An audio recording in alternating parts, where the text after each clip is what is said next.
agradecendo a Deus por essa oportunidade que nos concede nesse dia de estarmos aqui prontos para julgarmos essas causas.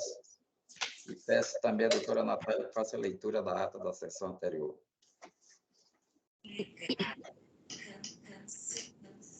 Só um minutinho. Bom dia a todos. Meu sistema caiu um pouquinho aqui, mas eu já retornei. Só iniciar a gravação aqui, desembargador, 1 minuto.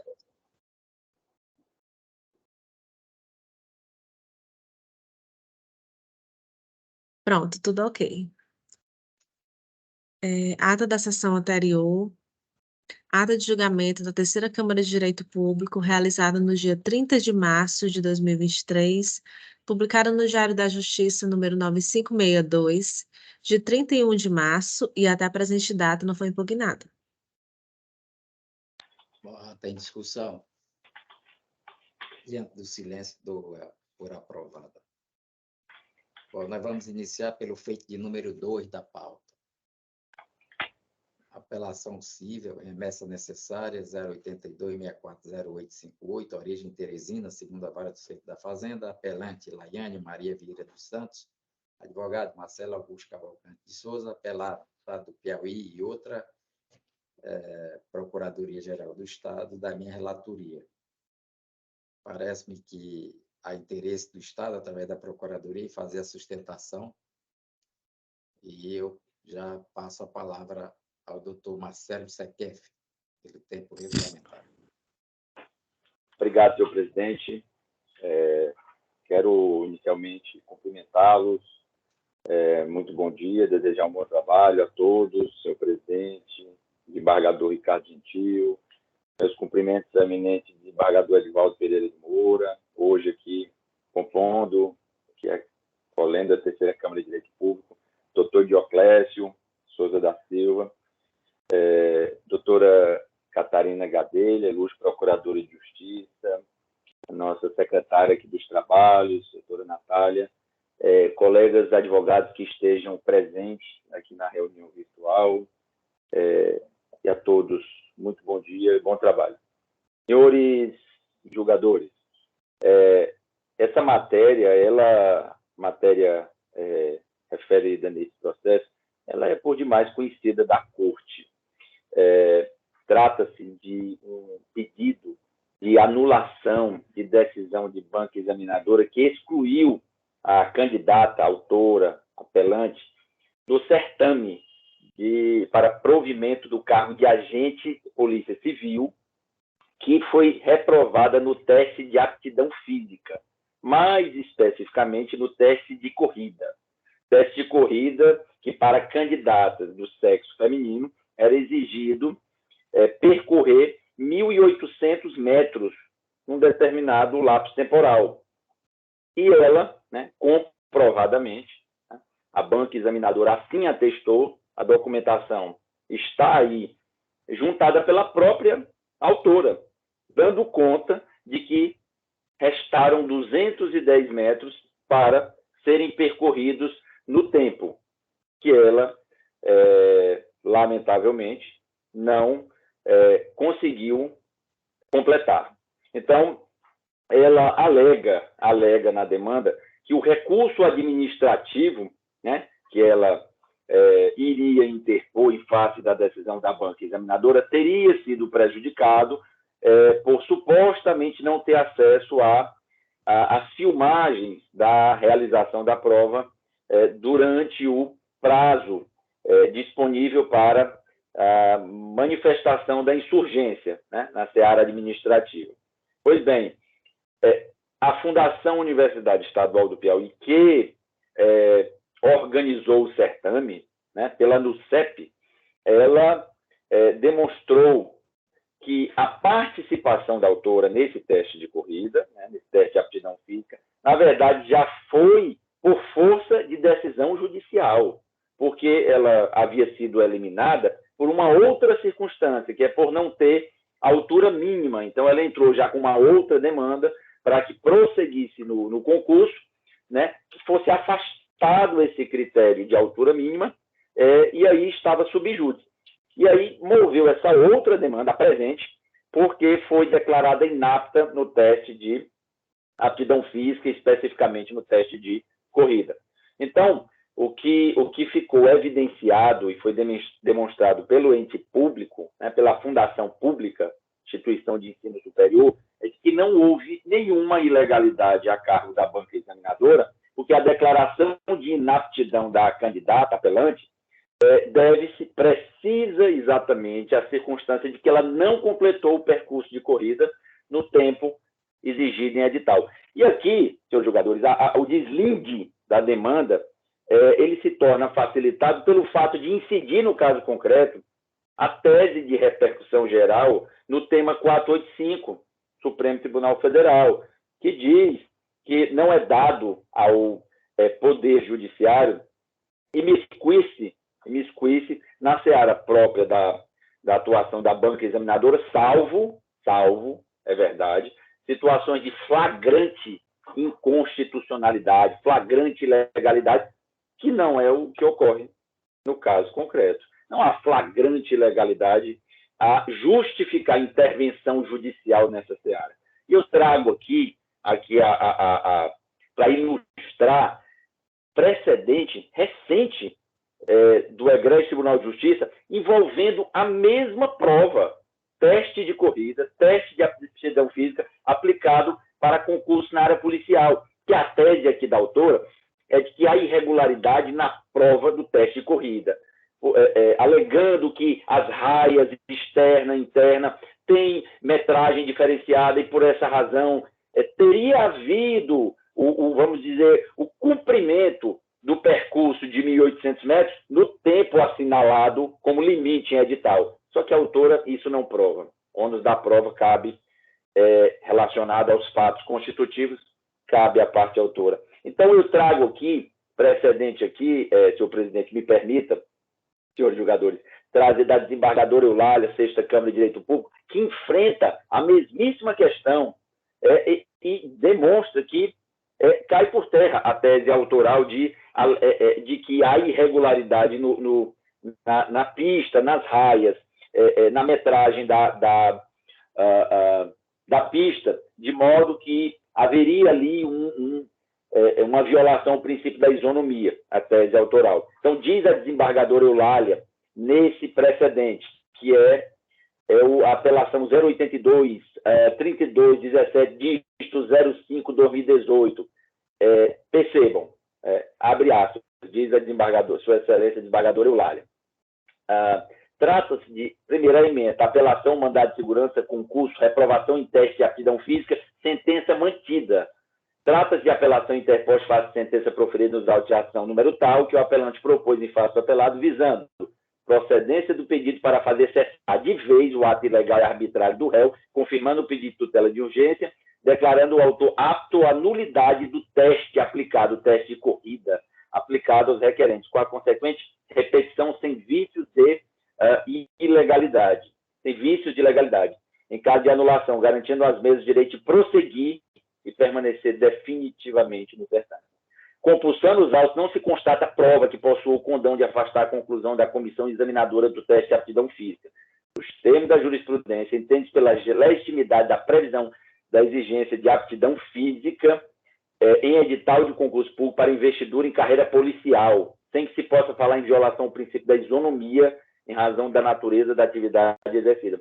E aqui eu trago excertos do voto de Sua Excelência, desembargadora Eulália, que bem evidenciam a improcedência das teses autorais. Diz aqui trechos do voto. Em mérito, alega apelante a ilegalidade do teste de corrida realizado, o qual deveria ter sido realizado utilizando uma raia por candidato, para evitar que o mesmo percorra mais de 400 metros por volta. Pelos documentos acostados aos autos do presente recurso, nota-se que as alegações do apelante são insuficientes a amparar a pretensão deduzida na peça vestibular. Isso porque, quando da realização do teste de aptidão física, todos os candidatos foram submetidos a iguais condições e, além disso, considerando o nível de exigência dos testes, não se mostrou incompatível nem excessivo. conferir tratamento diferenciado ao apelante para que possa prosseguir nas demais etapas, quando há disposição no edital, estabelecendo condições de igualdade entre os candidatos, configuraria evidente ofensa ao princípio da impessoalidade e da isonomia, porquanto aos demais, considerados inaptos, não seria oferecida a mesma oportunidade. E finaliza a desembargadora Eulália. No caso específico, em que o recorrente diz que deveriam ter sido disponibilizadas raias exclusivas para cada candidato, entendemos que o fato de existir raias de mau cumprimento disponíveis aos candidatos ao longo do teste não configura, por si só, uma ilegalidade. E aí finaliza. Bem, é precisamente essa a tese da autora, de o fato de existir raias de maior comprimento estaria colocando os candidatos em uma situação de falta de igualdade de oportunidades quando da realização do teste de corrida. Porém, em momento algum, a prova disso é trazida aos autos.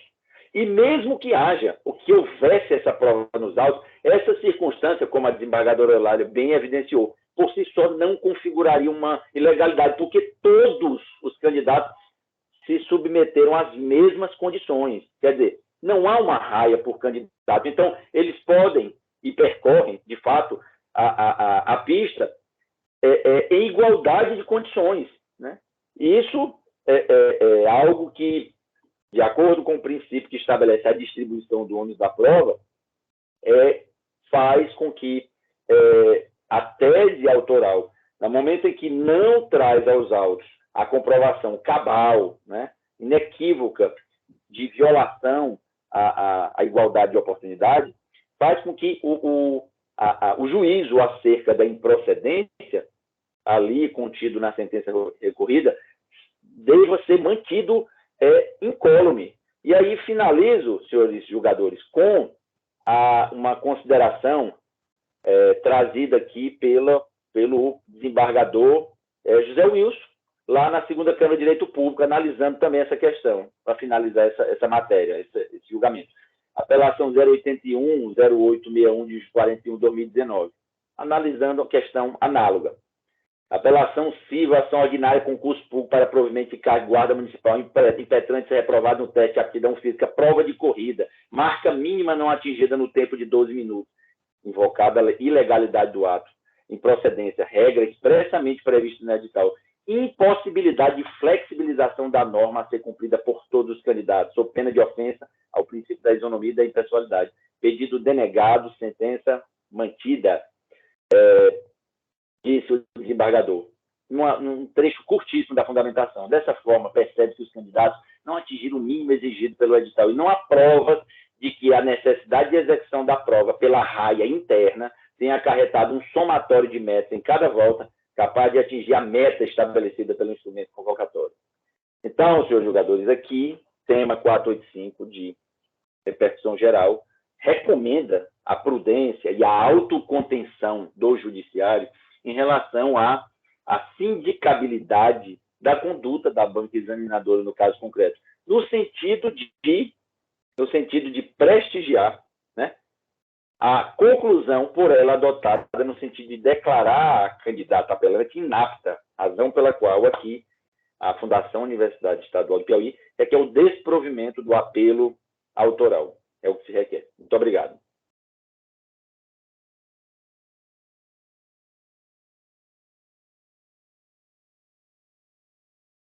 Muito obrigado.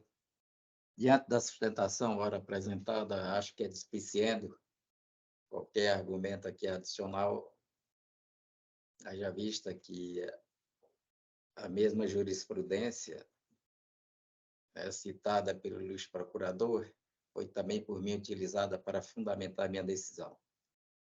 Então, eu não vejo como realmente autorizar esse reteste, né, haja vista que feriria o princípio da isonomia, vez que todos os demais candidatos eles participaram da mesma prova, obedecendo às mesmas condições, né, de tempo, de temperatura, espaço, etc., e lograram êxito, né, na sua empreitada, à exceção da candidata.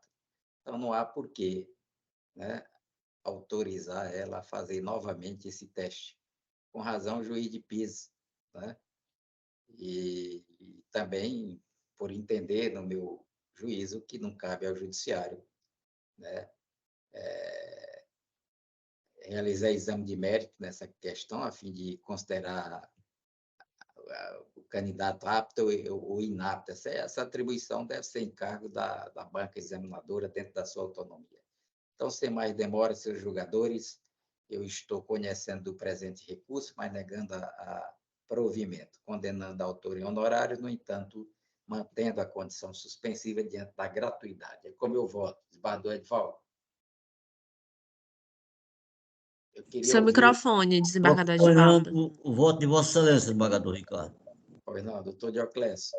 Igualmente acompanho o voto de Vossa Excelência, desembargador. A unanimidade, portanto, conhecido e negado o provimento ao apelo nos termos do voto do relator. Nós vamos ao feito de número 4 da pauta, atendendo à preferência solicitada pelo procurador, apelação cível 070-570074, origem Pico, segunda vara, apelante Ramon Barros Brito, advogado Elias Vitalino Cipriano de Souza, apelado Estado do Piauí, Procuradoria do Estado, a quem eu concedo a palavra para a sua sustentação. Obrigado, senhor presidente. Tentarei ser breve.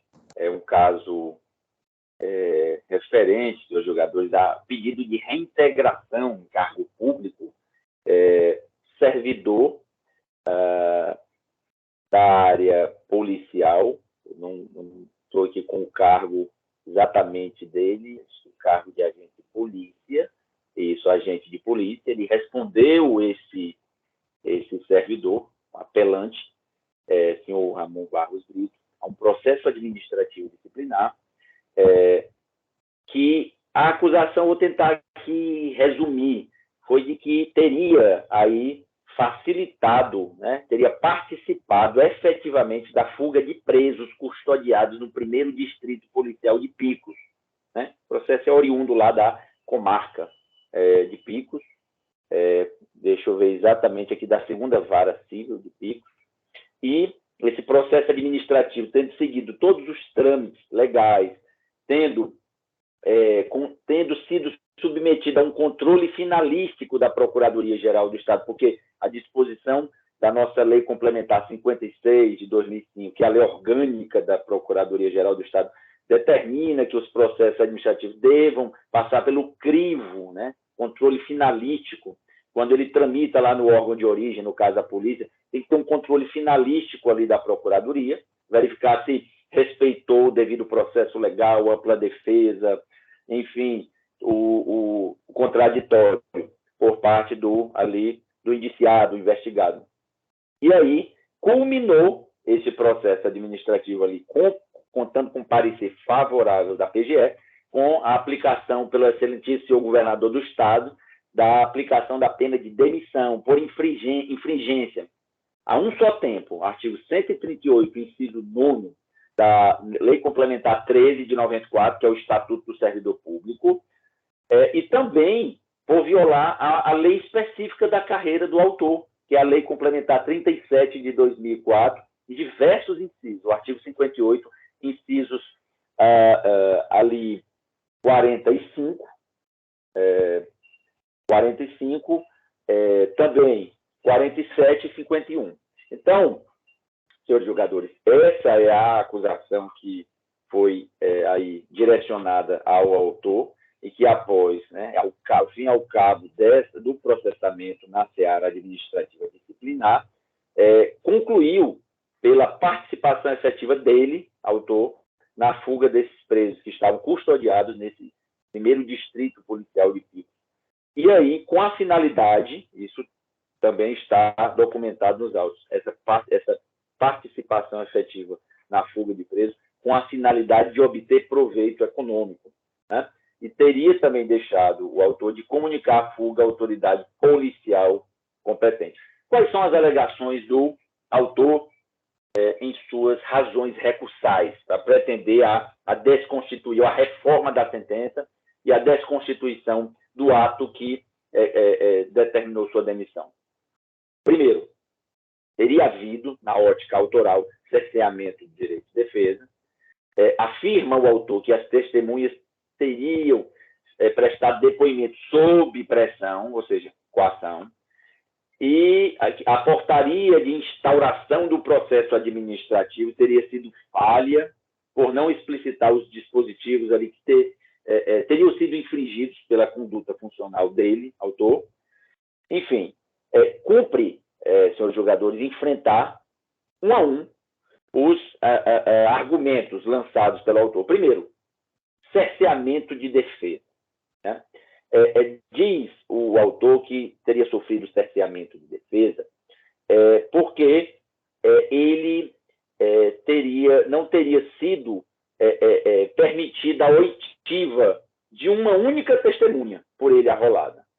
Ora, essa testemunha de nome Manuel Pereira da Silva, é isso aí que consta, senhor presidente, e que ela não teria sido ouvida.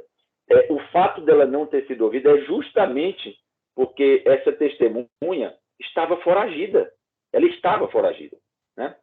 E outros elementos, na verdade, diversos outros elementos documentados no processo administrativo, ali, os elementos probatórios, permitiram efetivamente a formação do convencimento da comissão processante com relação à subjunção das condutas funcionais naquelas proibições constantes do Estatuto, né? daqueles incisos, todos os dispositivos que referia a Vossa Excelência, que recomendam, na verdade, determinam a aplicação da penalidade de demissão.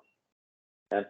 Pois bem, o Superior Tribunal de Justiça, a propósito aqui da tese do autor de que teria havido cerceamento da defesa dele em relação, ou pela circunstância de não ter sido oportunizada a oitiva dessa específica testemunha, o STJ já disse, aqui é o mandado de segurança 15.787, relator o ministro Benedito Gonçalves, primeira sessão, disse o seguinte, o ministro, administrativo, mandado de segurança, servidor público federal, policial rodoviário, processo administrativo disciplinar, demissão.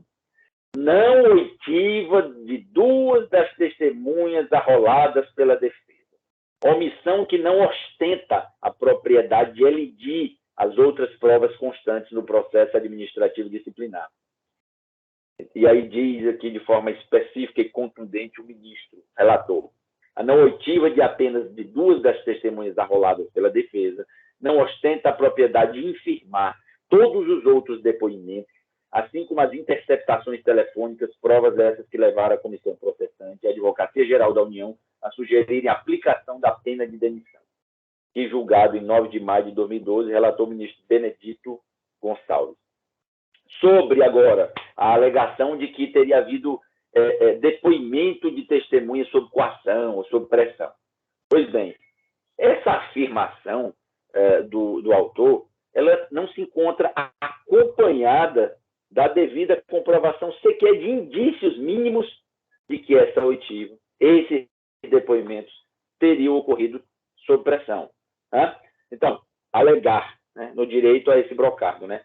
Alegar e não comprovar equivale à não alegação, porque não está ali acompanhado da devida comprovação. Quem alega tem que exatamente provar, né, aquele conjunto de fatos que estão ali constantes da alegação feita em abono à tese de quem assim procede. Pois bem, se pretender, né, para esse mistério, né, ou para esse pretexto de se alegar, de se investigar possível coação, opressão, ingressar numa seara própria aí dos depoimentos, de eventuais contradições, enfim, análise do material probatório, já começa a se incursionar num campo que ali é bastante restrito ao Poder Judiciário, porque, como se sabe, em matéria de processo administrativo disciplinar, análise do Poder Judiciário, ela se limita a aspectos de legalidade, aspectos de respeito à ritualística própria do processo administrativo disciplinar, a a garantia da ampla defesa, enfim. Nesse caso, não se poderia, sob o pretexto de se investigar a alegação do autoral de suposta pressão psicológica, coação das testemunhas ao prestarem os seus depoimentos, né, na verdade, a oitiva das testemunhas, ingressar no mérito administrativo. Não se pode, a pretexto disso, justamente ingressar no mérito administrativo, porque essa seara é própria da comissão processante, o que representaria, caso contrário, violação nítida ao princípio da separação de poderes.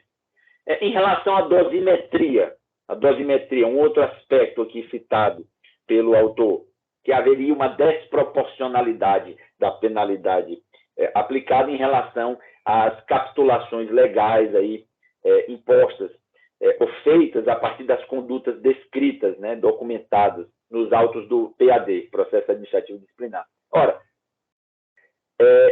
precisamente as condutas que foram imputadas ao autor são de uma gravidade tamanha, senhor presidente, desembargador Edvaldo, doutor Dioclésio, são tamanha que o Estatuto do Servidor, Lei Complementar 13, e a Lei Complementar 37 de 2004, que é a lei específica da carreira do autor, não dão margem para o administrador aplicar penalidade diversa.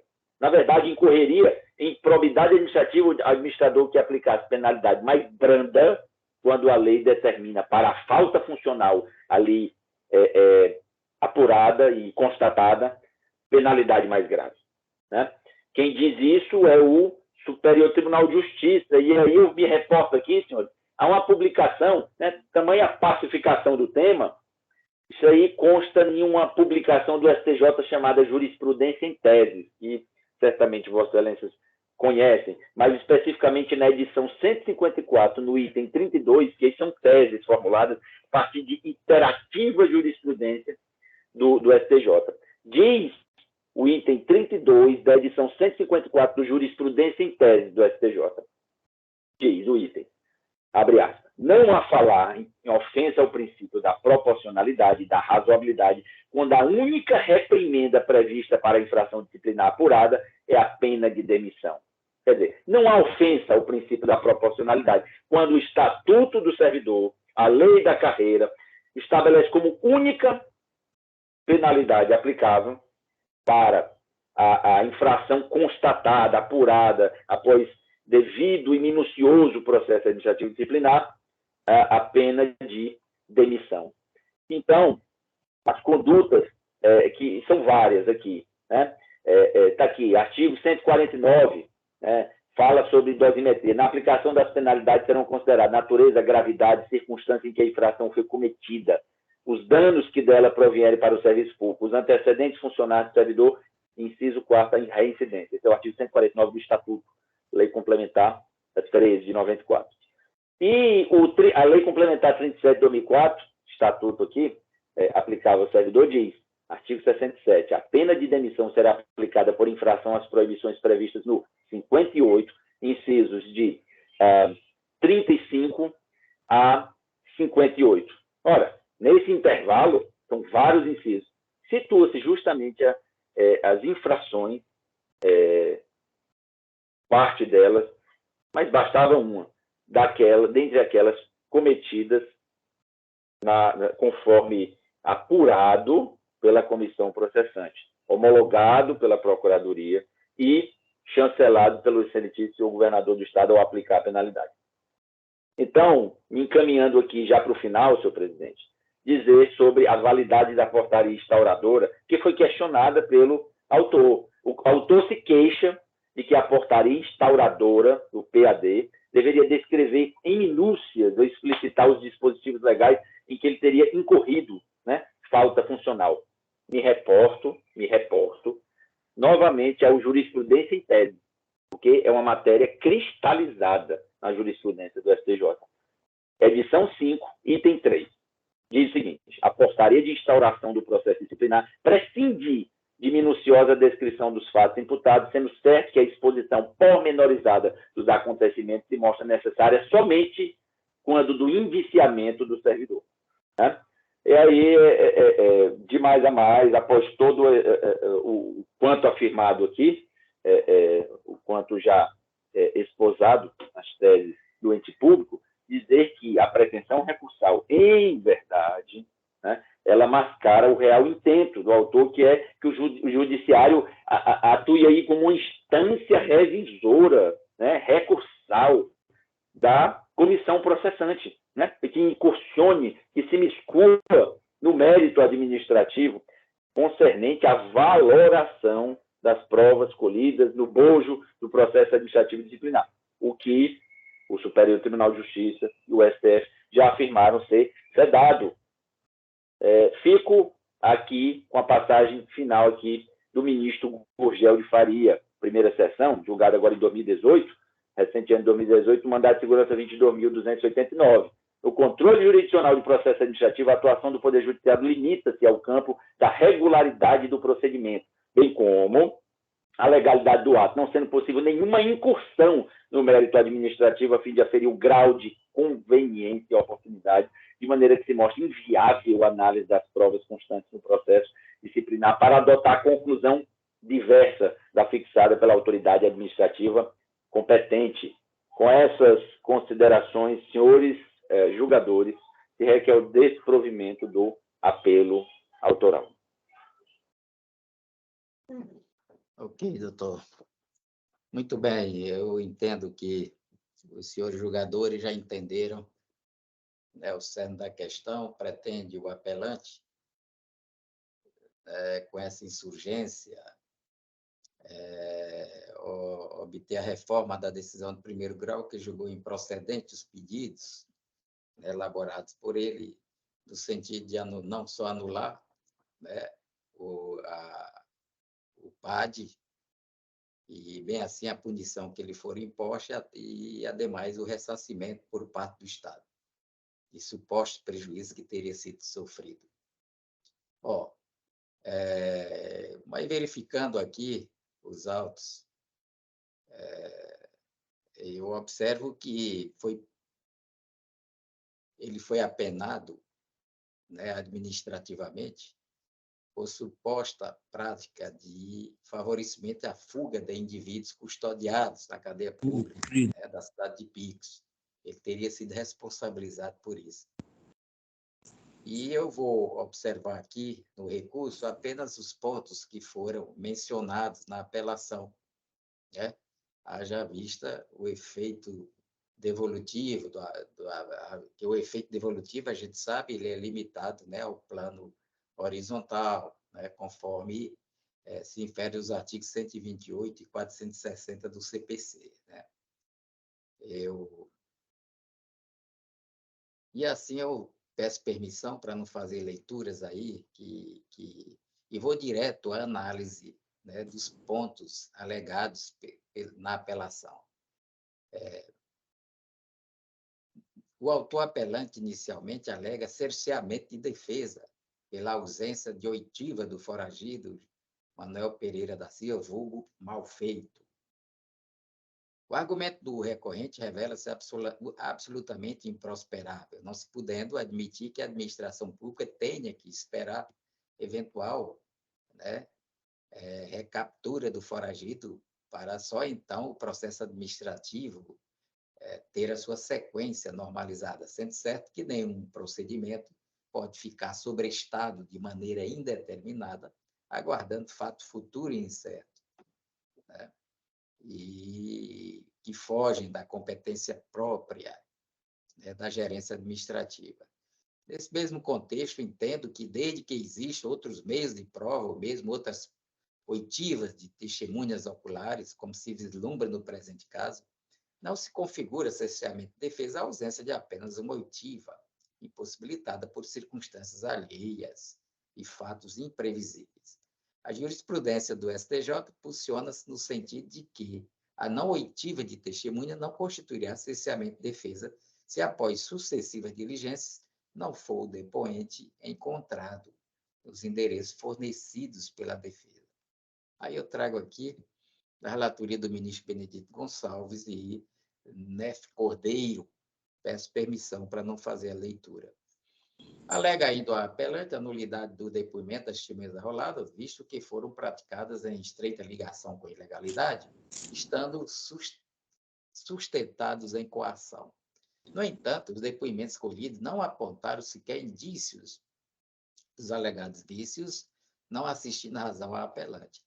No que se refere à alegação do apelante de que a pena de demissão imposta foi desproporcional e desarrazoada, porque não observada a sua ficha funcional, tem-se que entendimento pacífico que o judiciário não pode adentrar no mérito do ato administrativo, sob pena de substituir o administrador público na tarefa de julgar as faltas disciplinares cometidas pelos servidores a eles subordinados.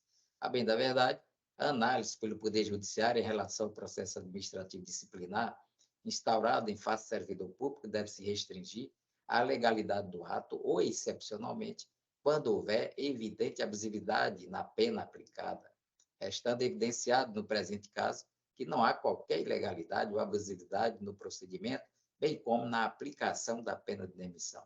O que pretende o apelante, na verdade, é que o judiciário adentre o mérito administrativo, o que, como já referido, não se mostra juridicamente possível, encontrando insuperável obstáculo na superação constitucional dos poderes da República, na separação constitucional.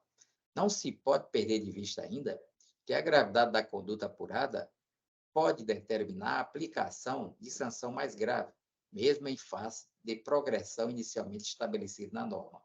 Isso é o que se pode inferir do artigo 149 da Lei Complementar Estadual 1394, combinado com o artigo 67 da Lei Complementar Estadual 37 de 2004. E aí eu faço a transcrição dos dispositivos. Como se observa, o ato demissional encontra-se devidamente motivado, tendo-se baseado nas provas e conclusão do processo administrativo disciplinar, cito o número aqui, restando aplicada a pena de demissão, com fundamento nos dispositivos normativos acima transcritos. Nesse passo, por oportuno, transcrevo aqui as seguintes emendas de jurisprudências, né? Temos essa daqui, onde diz administrativo, processo disciplinar, insuficiência de prova, alegação, revisão de mérito, mandado de segurança via inapropriada, vícios formais, preclusão, prejuízo à defesa, demonstração, ausência. Né? Temos outra jurisprudência aqui,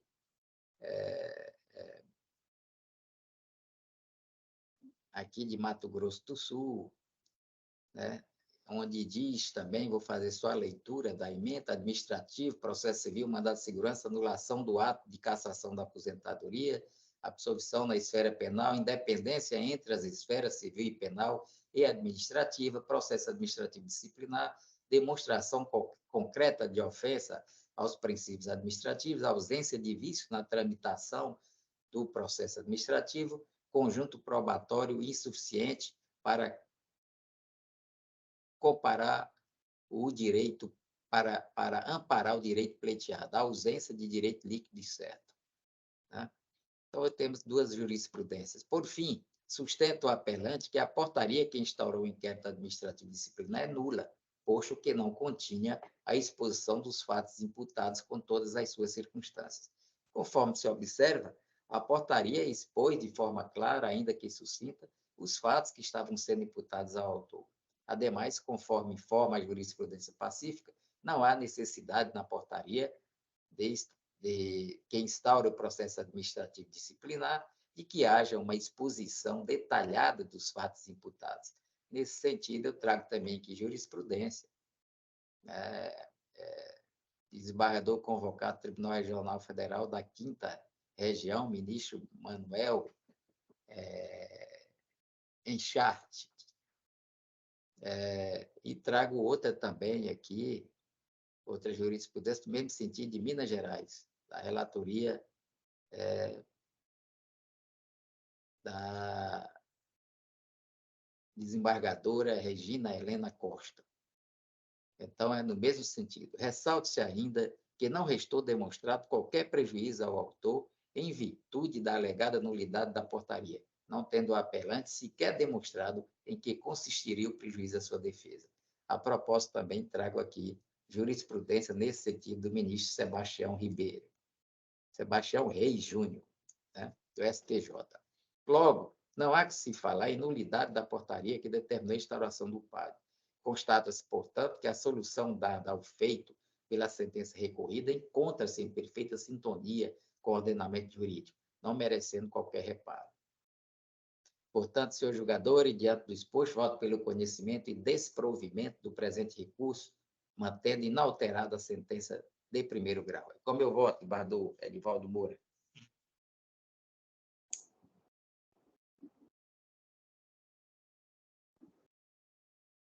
O seu microfone, desembargador Edivaldo. O seu microfone está desligado.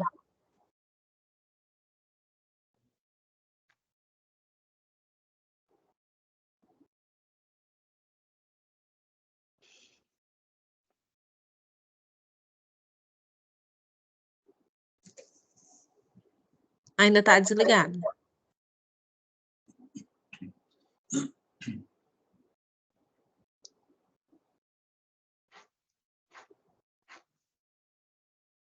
O senhor clica em cima do microfone e ele vai ativar.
Pronto, deu certo. Ligou. Eu estou acompanhando o voto do eminente relator, né? Desembargador Ricardo, agora é o seu. Muito obrigado. Doutor Dioclésio, por favor. Igualmente, Excelência, acompanho bem, assentado o voto de Vossa Excelência. A unanimidade, portanto, conhecido e desprovido o apelo dos termos do voto do relator.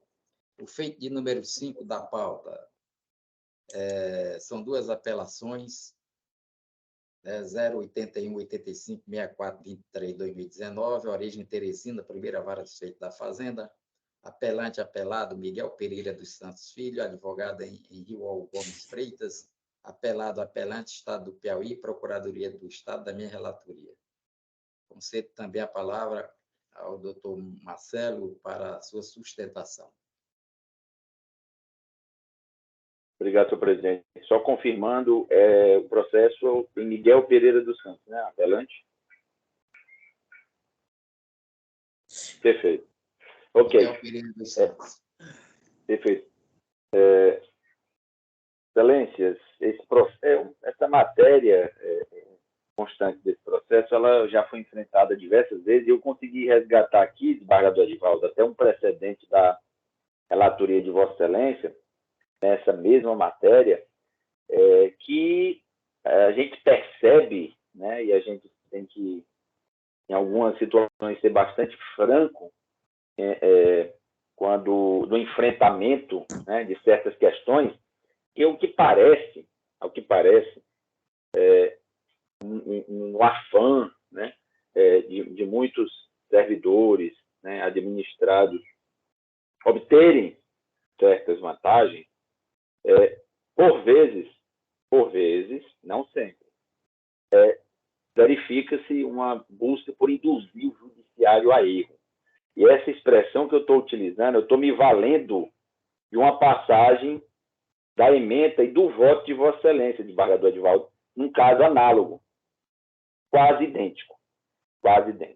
Inclusive, a mesma banca, na verdade, não é a mesma banca de advocacia, mas o caso a matéria controvertida que é idêntica. Passo à exposição. A parte autora, ela propôs a ação, Vossa Excelência vai se recordar, visando ao recálculo da base, né, da base do 13º e do terço de férias. Para quê?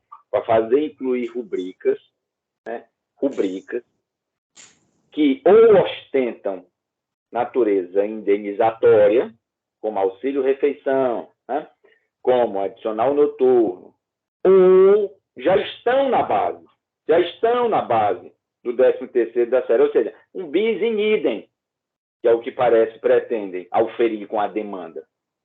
Eu irei descer as minúcias. Né?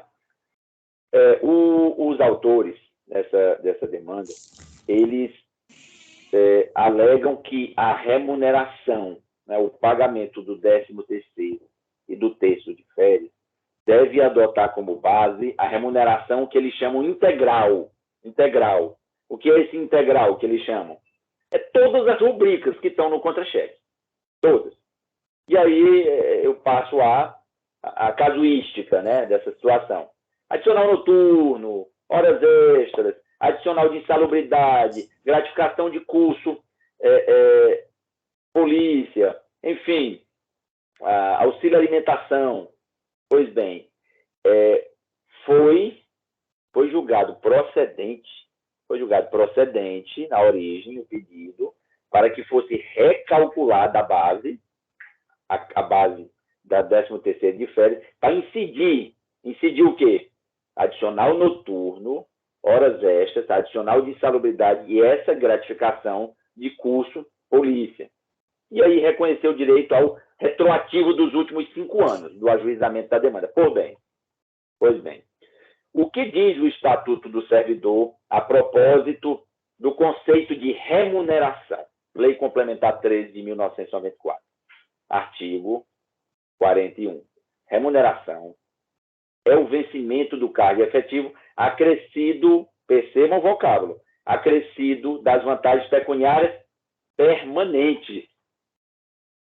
Temos que investigar o que é verba ou vantagem pecuniária permanente, porque ela integra o conceito de remuneração. Quer dizer, é o vencimento, aquela contraprestação limpa e seca, paga, está lá previsto no estatuto de cada carreira, acrescido de vantagem permanente.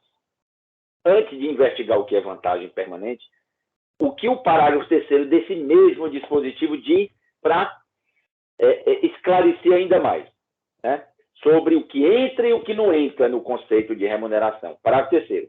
Não compõe a remuneração para o efeito de qualquer outra vantagem, e aí já estou me reportando ao terço de férias e ao 13º. Não compõe a remuneração para o efeito de qualquer outra vantagem, ou concessão de licença afastamento, verba de natureza indenizatória, tais como, aí é só exemplificativo que o Estatuto diz, tais como diária, ajuda de custo, ajuda de transporte, auxílio alimentação, vale transporte, adicional noturno, está sendo pedido, gratificação pela prestação de serviço extraordinário ou qualquer outra vantagem que é condicionada à efetiva prestação do serviço.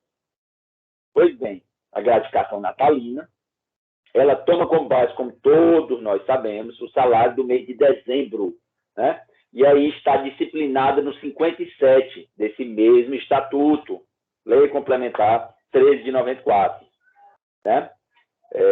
Então, o artigo 57 diz: a gratificação natalina corresponde a 1/12 da remuneração que o servidor fizer jus no mês de dezembro, por mês de exercício do respectivo ano, podendo ser pago em 2 parcelas, uma das quais em dezembro, na forma estabelecida em regulamento. Isso todos nós sabemos. Então, eminentes desembargadores, quando a lei fala remuneração integral, né, está lá previsto no artigo 7º, né, que está na Constituição Federal, essa previsão. A propósito do 13º, e fala a expressão também salário normal, quando fala do terço de férias, também na Constituição, essas expressões só podem se referir àquilo que vimos no Estatuto do Servidor, é o vencimento acrescido de vantagens permanentes. O que são vantagens permanentes? Ora, são parcelas que são pagas a título contraprestacional ou seja, como retribuição pelo exercício do cargo, e parcelas que estão previstas na carreira, né, na lei que disciplina a carreira do servidor, né, que são pagas em decorrência do exercício das funções inerentes ao cargo. Nesse conceito, né, por exclusão, não podem entrar, como disse o parágrafo terceiro, parcelas de índole, de matiz indenizatória, parcelas que estão adstritas, estão condicionadas à efetiva prestação do labor em condições especiais. Né? Então, o que a sentença concedeu ao autor? Justamente o recálculo dessa base para fazer incluir o adicional noturno, horas extras, adicional de insalubridade e gratificação de curso policial e o retroativo dos 5 anos. Ora, é inegável, né? É inegável, como vimos, que parcelas indenizatórias não entram no conceito de remuneração para fins, qualquer outro fim de pagamento de acréscimos, né? de outras vantagens. E aqui entra o terço de férias e o 13º. Então, adicional noturno e auxílio-refeição são pagos a título indenizatório. Não tem caráter de vantagem permanente. Não são integrados aos futuros proventos de aposentadoria. De modo que é absolutamente descabido que tais rubricas componham a base de cálculo do 13º. E aí eu ingresso numa seara que é algo, no mínimo, intrigante.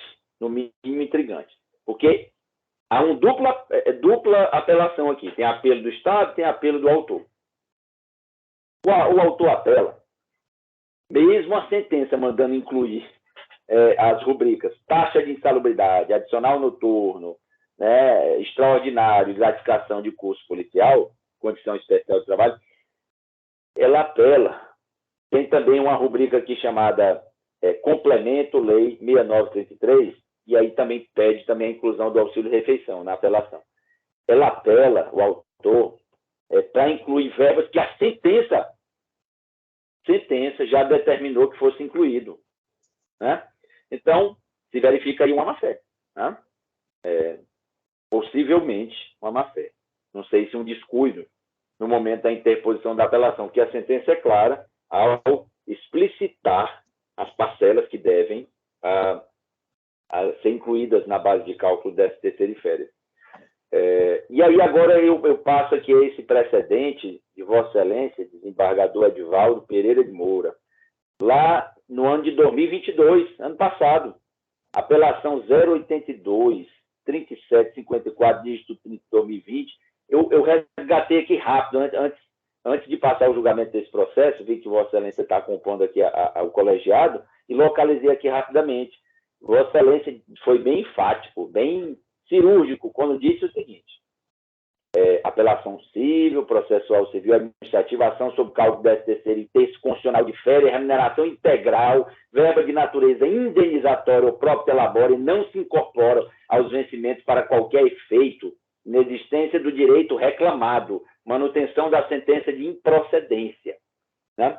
E aí Vossa Excelência falou o seguinte: de acordo com o Estatuto do Servidor, esse que eu li já por diversas vezes aqui, a Lei Complementar 13, e das normas que regem os vencimentos policiais, as verbas de natureza de caráter indenizatório ou de natureza própria labore não compõem a remuneração integral do servidor. Nesse sentido, não assiste razão ao recorrente pela inclusão das rubricas adicional noturno e auxílio-refeição da base de cálculo do 13º e abono de férias.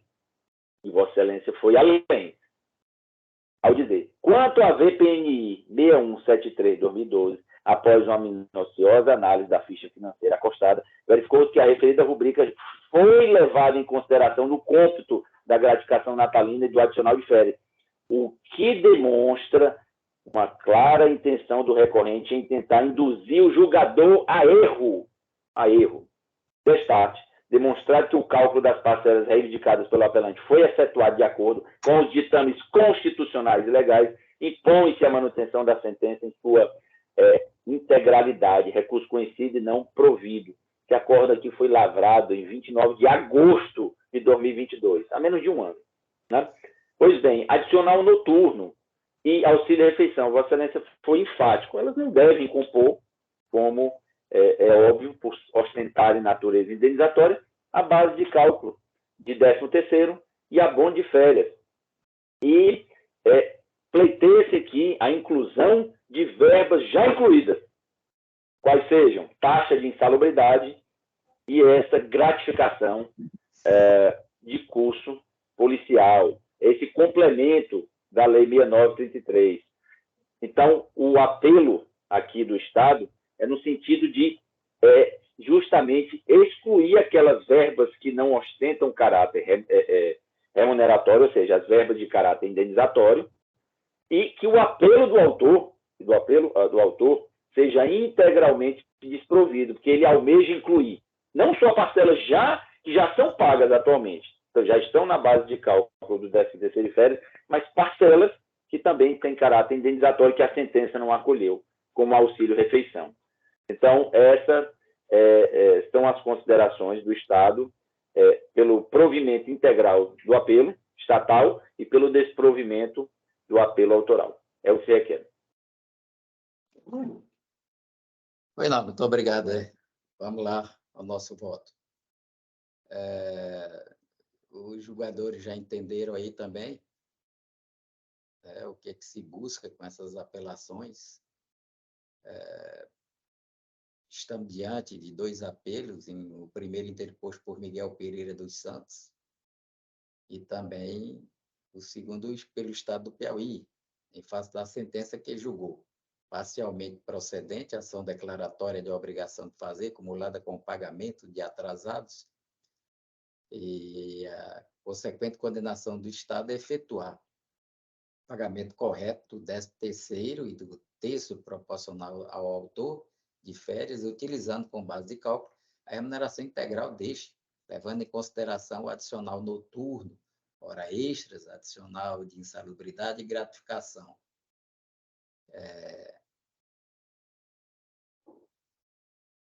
Além de pagar o valor retroativo em relação à diferença entre o valor pago e efetivamente devido a título de 13º e de terço constitucional de férias, somente quanto aos 5 anos anteriores ao ajuizamento da ação. Pois bem, a questão debatida nestes autos refere-se ao cálculo do 13º salário do terço de férias do autor, sendo discutido quais verbas deverão ser consideradas para o seu respectivo pagamento. Eu já vou me adiantando que assiste razão ao Estado do Piauí, né? Realmente não pode ser aplicada essas rubricas, né, em cima de tais verbas, né? Elas são vedadas até constitucionalmente, e assim já foi reconhecida aqui pelo nosso tribunal, cuja jurisprudência já foi também levantada pelo ilustre procurador, e eu coloco essa jurisprudência aqui no meu voto, né, da lavra do eminente do Edivaldo Pereira de Moura, né, muito bem elaborada, e que eu me assento nela também para fazer o meu julgamento. Dessa forma, sem razão a parte autora, sendo descabida a incidência das rubricas extraordinária, adicional noturno e auxílio-refeição para fins de cálculo do 13º e do terço constitucional de férias, conforme artigo 41, parágrafo 3º da Lei Complementar 1394, fez que as referidas verbas ostentam caráter indenizatório. Nesse cenário, não se verifica a prática de ato ilícito, bem ainda, nenhuma repercussão negativa na esfera subjetiva da parte autora, não havendo que se falar em dever de indenização. Com essas considerações, eu já vou para o final, porque tendo que está mais do que maduro aí o entendimento, é o caso de se reconhecer a improcedência do pleito da parte autora, primeiro apelante, vez que não ficou demonstrado equívoco na forma de calcular o 13º salário e o terço constitucional, inexistindo caracterização de danos. Portanto, merece reforma a sentença qual, a fim de julgar improcedente a demanda. Diante do exposto, estou conhecendo das apelações para, no mérito, negar provimento à apelação de Miguel Pereira, interposta, né, e dar provimento à segunda apelação apresentada pelo Estado, que é ré do processo, com vistas a reformar a sentença qual para julgar improcedentes os pleitos autorais e inverter o ônus da sucumbência, condenando o autor ao pagamento das custas processuais e honorários advocatícios de 10% sobre o valor da causa, na forma do artigo 85, cuja cobrança fica suspensa por ser beneficiário da justiça gratuita. É como eu voto, Bardo Edvaldo.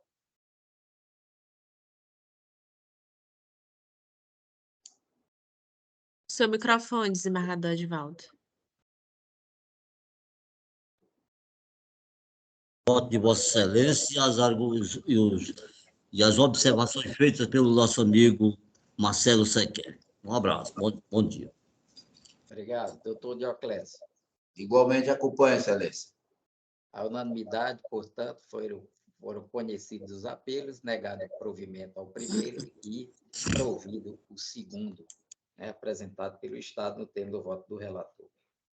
Mas vamos passar agora ao último feito de interesse do Estado nessa pauta, que é o feito de número 6, apelação civil, remessa necessária, 0024077778, origem Teresina, segunda vara dos feitos da Fazenda, apelantes Fernando Soares Pereira e outros, advogado Marcelo Augusto Cavalcante de Souza e outra, apelado Estado do Piauí, Procuradoria da minha relatoria. Com a palavra, o doutor Marcelo.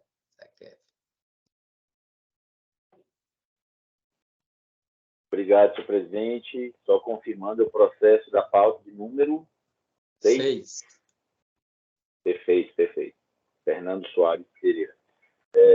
Então, o nosso último processo, em que queremos a inscrição para sustentação, trata também da matéria de concurso público, matéria que vimos lá no início, só que aqui a inaptidão do candidato, né, justamente a razão desse processo é a insurgência em relação à declaração de inaptidão apelante, se deu não no teste de aptidão física, como vimos lá no primeiro processo, mas a inaptidão se deu no teste do psicotécnico, o exame psicológico, como se queira, né? Então, foi impetrado o mandado de segurança na origem, né? E a insurgência é em relação à declaração da banca examinadora de que os autores apelantes não foram recomendados, vamos assim dizer, não lograram avançar nas demais etapas do certame. Ficaram ali barrados nessa psicotécnico. Pois bem, qual é a insurgência? E aqui é bom lembrar que é um concurso na área de soldado, né? na Polícia Militar para o cargo de soldado, né? É bom que se tenha em mente essa peculiaridade. E como veremos, o estatuto ali da Polícia Militar, né, o edital, o certame, ambos prevêem a exigência dessa etapa importantíssima, que ali você vai estar admitindo pessoas que vão lidar com a segurança pública, que vão manusear arma de fogo, que vão, enfim, são bens caros à sociedade que devem ser resguardados por esses profissionais, que tem que ter um preparo, tem que ter um nível de rigidez psíquica tal que há que se impor um filtro na admissão desses candidatos para ingresso nas fileiras da corporação militar. Então, o que eles dizem, autores apelantes, que tendo sido aprovados naquelas etapas anteriores, nas provas objetivas, subjetivas, enfim, teste de aptidão física, foram ali declarados inaptos no exame psicológico. E que haveria uma ilegalidade na aplicação dessa etapa do certame, exame psicológico, porque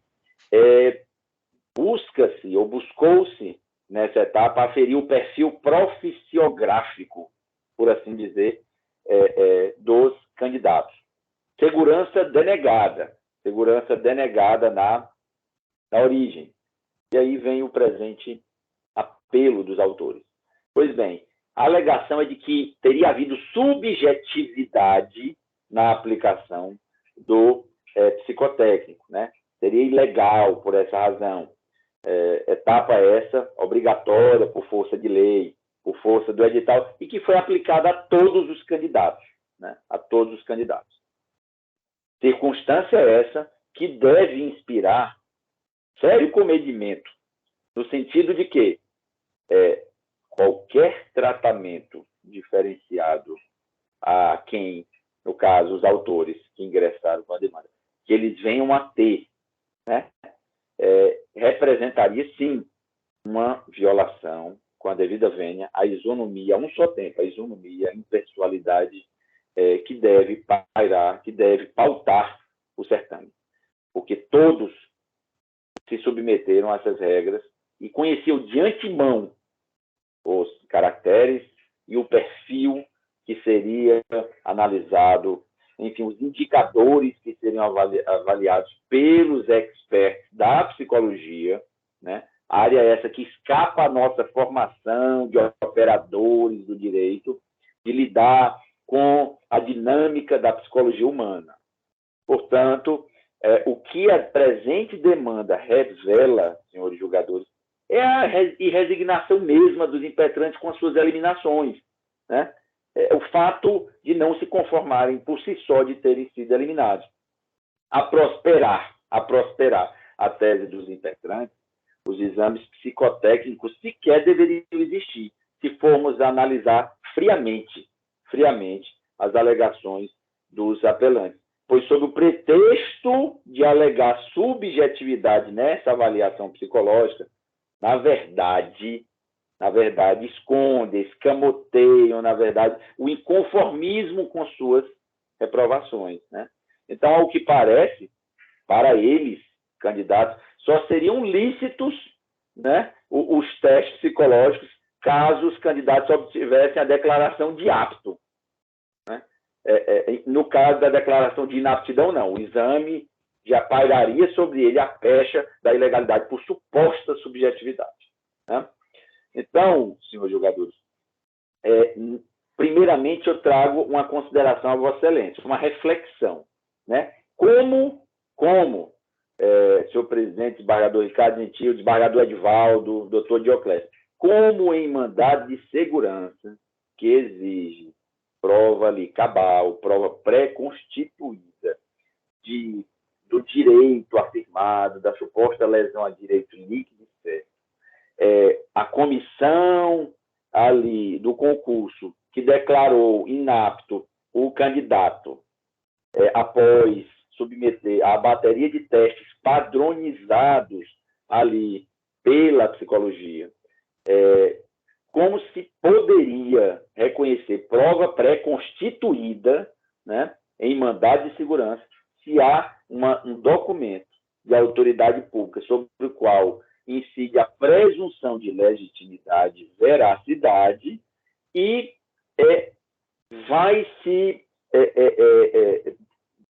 só por essa razão, inevitavelmente, já vai se ter ali uma penumbra de dúvida. Ora, se há um documento da banca examinadora que declara inapto, né, colocando as razões para tanto, como dizer que há prova pré-constituída?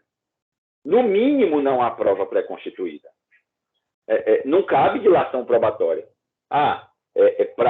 Para analisar a suposta subjetividade do certame, inevitavelmente a dilação probatória se faz necessária, mas a via escolhida pelos autores foi o mandado de segurança. Foi o mandado de segurança. Fosse ação ordinária, nem teria o Estado, a UESP, aqui, nós em sustentação oral da tribuna, estaríamos levantando essa questão preliminar, né? Não cabimento do mandado de segurança por necessidade de realização de prova pericial, que na medida em que os impetrantes alegam subjetividade, necessário se faria análise por um expert em avaliação psicológica, que não somos nós, operadores do direito, procurador, representante do Ministério Público, juízes e desembargadores, né? dizer o que é um exame psicológico subjetivo, o que é um exame psicológico objetivo. Seria o operador do direito a dizer isso? Ou seria um expert, um perito designado pelo juízo na área de psicologia que poderia fazer essa aferição, né, de confiança do juízo? Pois bem, para corroborar o que estou aqui afirmando, digo aqui o precedente do desembargador, hoje aposentado, Fernando Carvalho Mendes, disse o seguinte, Sua Excelência: processo civil, mandado de segurança, concurso público, curso de formação, reprovação, exame psicológico, direito de prosseguir em fase seguinte, preliminar de ausência de prova pré-constituída, direito líquido certo não comprovado, extinção do processo sem julgamento do mérito. Não existe nos autos a comprovação irrefutável do direito líquido certo impetrante, uma vez que não há prova documental apta a comprovar razões de sua reprovação. Ademais, a exigência do exame psicotécnico está prevista legalmente. Não há qualquer indício do direito impetrante tenha sido violado. O mandado de segurança exige prova pré-constituída como condição essencial à verificação do direito líquido certo, de modo que a dilação probatória mostra-se incompatível com a natureza da ação mandamental. Em caso não há prova nos autos a evidenciar a alegada ofensa a direito líquido certo, preliminar acatada a extinção do processo sem resolução do mérito. Então, processo 2010-001, final 003564, dígito 0, relator desembargador Fernando Carvalho Mendes, Tribunal Pleno. Então, por ser matéria de ordem pública, estou aqui trazendo a Vossa Excelência para deliberação em preliminar a inadequação da via eleita. No mérito agora, senhores desembargadores, competência da banca examinadora, tema 485, repercussão geral, pretensão dos impetrantes que redunda em indevida incursão pelo judiciário na atuação da banca examinadora. A banca examinadora concluiu, com base nas disposições da lei que rege a Polícia Militar e do edital, que, submetidos os impetrantes ao teste padronizado psicológico como etapa obrigatória do certame, eles não foram declarados aptos. Seria o judiciário, portanto, a substituir a banca, no sentido de dizer, não, o exame foi subjetivo. Já vimos que, para afirmar isso em mandado de segurança, seria bastante complicado pela necessidade de dilatação probatória. A só afirmação de exame subjetivo não caberia em mandado de segurança em si, em ação ordinária. E segundo, dizer que o exame foi aplicado de forma defeituosa, de forma falha. Também, isso seria imiscuir-se na seara da banca examinadora, quando não incidisse no óbice lá da impossibilidade de dilação probatória. Naquele aspecto processual, meritoriamente, haveria o óbice lá no tema 485 de repercussão geral, porque diz o tema, a tese, não compete ao judiciário substituir a banca examinadora. Né? Pois bem, salvo flagrante, é lógico, ilegalidade ou inconstitucionalidade. Não vislumbramos flagrante ilegalidade ou inconstitucionalidade. E ainda que vislumbrada fosse, em mandado de segurança, não insisto, não caberia a dilação probatória.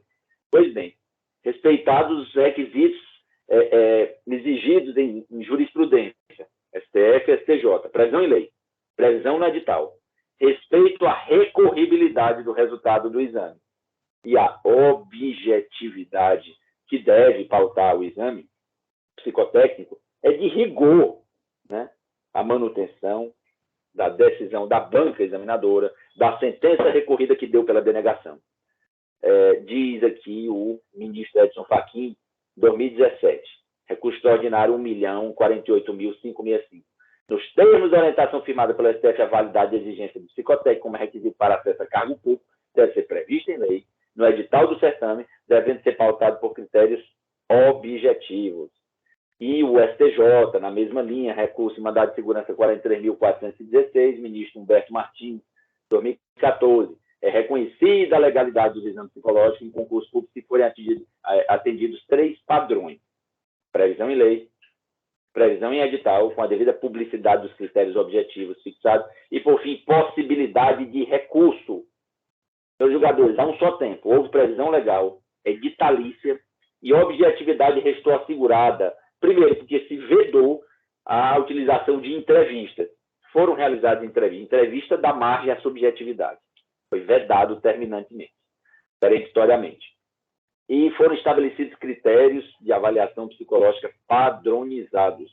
Com relação à publicidade dos requisitos objetivos para análise da postura dos candidatos, o anexo 6º do edital expõe de forma cristalina o que é esperado do indivíduo para que ele seja considerado apto. Isso foi divulgado com antecedência no edital, aqueles caracteres, aquele padrão que era esperado dos candidatos. Em relação à possibilidade de interposição de recurso do resultado, está previsto no item 6.4. O candidato poderá solicitar os motivos da inaptidão da avaliação psicológica, considerando os prazos estabelecidos no cronograma do concurso, bem como solicitar a avaliação devolutiva. Então, o argumento de que não foram aí reveladas as razões de sua reprovação, não procede esse argumento, uma vez que a reprovação dos impetrantes foi devidamente fundamentada, né?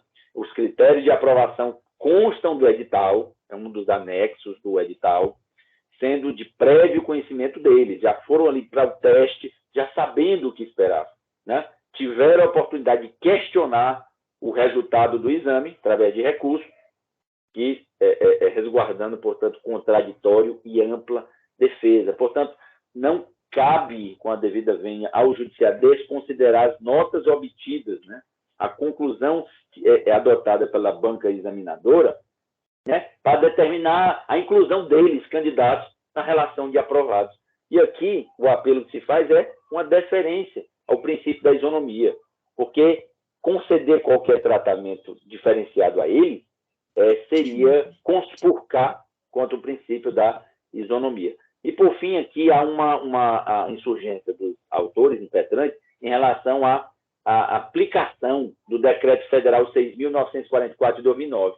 Os autores afirmam que há um vício que macularia o certame, porque deveria ser aplicado o Decreto Federal 6.944. Ora, esse decreto, ele rege a órbita federal, né? Ele se aplica à administração federal, direta, autárquica e fundacional, regendo concursos federais. Não se aplicam à órbita estadual. O estado do Piauí tem autonomia, portanto, tem decretos próprios, e, no caso, tem aqui o decreto número, localizando 15.259 de 2013. Finalizo, então, com já exaurido nosso tempo, para requerer, senhores julgadores, aqui o desprovimento do apelo autoral e, subsidiariamente, logicamente, a preliminar que seja apreciada, na matéria de ordem pública, na adequação da via eleita, e o desprovimento do apelo autoral. É o que se requer. Muito obrigado. Muito bem, muito obrigado. E o relatório está aí disponibilizado. E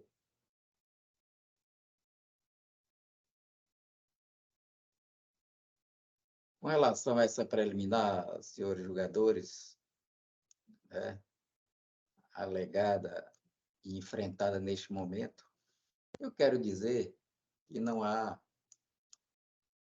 nada de ausência de prova pré-constituída neste processo. As provas estão lá, né, suficientes para examinarmos essa questão. Inclusive, eu vou logo adiantando que as provas são constantes do próprio edital e dos laudos emitidos pela ANUCEP, que Vossas Excelências irão verificar que são peças, né, que extremamente contraditórias, né, capaz de anular qualquer tipo de concurso, né? Isso aqui eu vou expor no meu voto. Então, por essa razão, senhor julgador, não há que se falar em inadequação do meio. Eu acho que está correta o ingresso desse mandado de segurança e que as provas estão lá dentro, estão contidas no pedido e que são inteiramente suficientes para a sua análise. Então, eu afasto essa preliminar de inadequação da via eleita. Badu Edvaldo. seu microfone, desembargador Edivaldo. Nossa. Pronto, voltou. Eu acompanho o voto de Vossa Excelência, desembargador Ricardo. Deixa eu Doutor dar Dioclésio, Igualmente acompanho o voto de Vossa Excelência relativamente portanto, à afastado aí preliminar. Obrigado, doutor. Afastado, então, essa questão preliminar aí, levantada pelo Estado. Bom, com relação ao mérito, narro os impetrantes, ora apelantes, que prestaram concurso público para o cargo de policial militar do Estado do Piauí no ano 2013, edital número 5/2013, e que foram considerados inaptos na 4ª fase do certame, a saber, exame psicológico. Requer os concorrentes a reforma da sentença para que seja concedida a segurança pleiteada mediante a declaração de nulidade do exame psicológico, com a consequente aplicação de novo exame dentro dos padrões legais de caráter habilitatório no concurso público para o cargo da Polícia Militar do Estado. Argumentos recorrentes que o laudo fornecido pela banca examinadora é extremamente subjetivo, pois se limita a dizer quais os caracteres dos candidatos não atingiram o padrão desejável, sem explicar por que razão ou motivo não atingiram o índice aceitável, impossibilitando o recurso e violando os postulados da ampla defesa e contraditória. Por outro lado, o Estado do Piauí defende que a objetividade restou assegurada, uma vez que se vedou a utilização de entrevistas como método de exame e que foram estabelecidos previamente os critérios previstos no edital, além de existir previsão legal sobre exame psicotécnico, sendo ilegítimo o pedido de anulação do teste e de supressão da fase psicotécnica por violar o princípio da isonomia e de separação dos poderes. Fixados os pontos controvertidos, passa a análise do mérito. Inicialmente, insta a mencionar que o encerramento de uma etapa do concurso público e o andamento normal do certame quanto às demais etapas não obstam à pretensão dos candidatos em discutir judicialmente alguma ilegalidade cometida pela banca examinadora sob pena de violação ao princípio da inafastabilidade da jurisdição, prevista na Carta Magna. Exceto em situações excepcionais, que não é o caso dos autos, nas quais a solução padronizada ocasionaria mais danos sociais do que a manutenção da situação consolidada, não se tem admitido a teoria do fato consumado por ser incompatível com o regime constitucional de acesso aos cargos públicos, conforme recente decisão do Superior Tribunal de Justiça, que rejeitou, abre aspas, o juízo de retratação, mantendo a decisão anterior de conhecer do agravo para dar provimento ao recurso especial do servidor, a fim de assegurar sua manutenção definitiva no cargo da Polícia Rodoviária Federal, fecho aspas. Relatoria ministro Napoleão Nunes Maia, agora de 2020. O cerne da celeuma e análise, portanto, diz respeito à inabilitação dos recorrentes na etapa da avaliação psicológica e da impossibilidade de se recorrer da desclassificação, haja vista a ausência das razões e motivos que fundamentaram o laudo psicológico. O Superior Tribunal de Justiça estabeleceu vetores a fim de se auferir a legalidade do exame psicotécnico nos certames públicos, quais sejam, primeiro, previsão legal, segundo, previsão editalícia, terceiro, adoção de critérios objetivos e, quarto, possibilidade de revisão do resultado. Segunda turma, relatoria do ministro Mauro Campbell. No caso dos autos, não há dúvida quanto à previsão legal e editalícia. O edital prevê o perfil psicográfico, valor de referência exigido para aprovação. A previsão legal para a realização do exame psicotécnico para o ingresso na Polícia Militar está prevista no artigo 10 da Lei Estadual número 3.808 de 81. E eu transcrevo e peço permissão para não fazer a leitura. No entanto, a simples previsão legal e editalícia não é suficiente para atestar a validade do exame psicológico, pois o edital deve prever a adoção de critérios objetivos de avaliação. No caso dos autos, a incongruência da análise dos caracteres com a conclusão e a simples descrição das competências comportamentais em que os recorrentes se apresentaram sem apontar os motivos, viola o contraditório e a ampla defesa, nos termos da nossa Constituição. No que concerne à adoção de critérios objetivos e científicos para avaliação psicológica, estes são necessários para impedir que a administração pública perpetre discriminações benéficas ou detrimentosas contra os administrados, pois nem favoritismos nem perseguição são toleráveis, especialmente em virtude da norma prevista no inciso 1º do artigo 37 da Constituição Federal, que consagra o princípio da acessibilidade aos cargos públicos.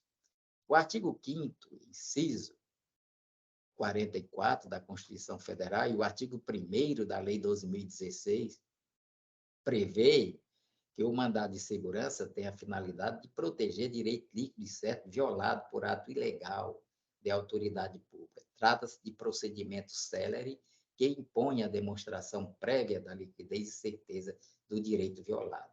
No caso dos autos, constatou-se duas ilegalidades diante das incongruências constatadas no próprio edital do certame e na conclusão dos laudos apresentados. É nesse ponto que eu peço a atenção dos senhores. Se não vejamos, no item 5.6 do edital, referente ao exame psicológico, quarta etapa do certame, consta no subitem 5.6.7 e 5.6.9 dois possíveis critérios da aferição da aptidão do candidato para o curso de formação ao cargo de soldado da Polícia Militar. O primeiro subitem considera 4 fatores desejáveis e o segundo consigna 2 fatores desejáveis para o desempenho do cargo de policial militar. Para elucidar, transcrevo na íntegra os itens extraídos das próprias contrarrazões do Estado. 5.6, exame psicológico, quarta etapa. 5.6.7, etapa apto para o curso de formação ao cargo de soldado da Polícia Militar, o candidato que apresentar resultados adequados para o desempenho do cargo em todos os fatores imprescindíveis, além de, no mínimo, 6 fatores importantes e 4 fatores desejáveis. 5.6.9, estará apto para o curso de formação ao cargo de oficial da PM o candidato que apresentar resultados adequados para o desempenho do cargo em todos os fatores imprescindíveis, além de, no mínimo, 6 fatores importantes e 2 fatores desejáveis. Fecho aspas. A outra ilegalidade manifesta consta-se nos laudos psicológicos juntados ao processo, ID número 37.14.343, páginas 78 e 81. Pois na análise dos caracteres imprescindíveis, caracteres importantes e caracteres desejáveis, os candidatos recorrentes, Diego Felipe Pereira e Anderson Bruno dos Santos Araújo, apresentaram o desempenho dentro do esperado. Entretanto, a conclusão do membro da banca da avaliação psicológica foi pelo resultado não apto. Eis aí, né, a grande contradição apresentada, né, neste documento. Diz que eles apresentaram resultados, né, esperados, mas a conclusão foi pela inaptidão. Esse fato foi observado pelo membro do Ministério Público que atuava na primeira instância, ao registrar parecer favorável à concessão da segurança, consignando que, abro aspas, a única interpretação possível que se pode extrair sem observar fatores externos é de que o candidato é apto e houve apenas erro na marcação do quadro, não apto. Né? ID número 37.14.343, página 255, fecho aspas. Diante da constatação dessas incongruências, edital com previsão de avaliação de fatores em quantitativo de caracteres diferentes e laudos apontando inaptidão, mesmo havendo registro no laudo de bom desempenho, a análise e a conclusão, portanto, da avaliação do perfil psicográfico dos candidatos apelantes a fim de verificar suas competências comportamentais para o desempenho do cargo de soldado da Polícia Militar e oficial da Polícia Militar, estão fora dos parâmetros estabelecidos para os cargos. Neste sentido, o vetor possibilidade de revisão do resultado, condição de legalidade dos exames psicotécnicos ou concurso público não foi observado. A possibilidade de revisão administrativa não é mera formalidade e deve ser revestida da possibilidade concreta do candidato ter a sua avaliação revista e seus argumentos considerados. A ausência da exposição dos motivos que levaram à reprovação do candidato em exame psicológico impede a efetiva interposição de recurso administrativo e a revisão do resultado do exame. Portanto, mostra-se ilegal o procedimento administrativo de banca examinadora em concurso público que não assegura ao candidato considerado inapto na avaliação psicológica conhecer as razões que determinaram a sua inaptidão, bem como a possibilidade de interpor recurso, com mais razão quando há incongruência da análise do laudo com a sua conclusão.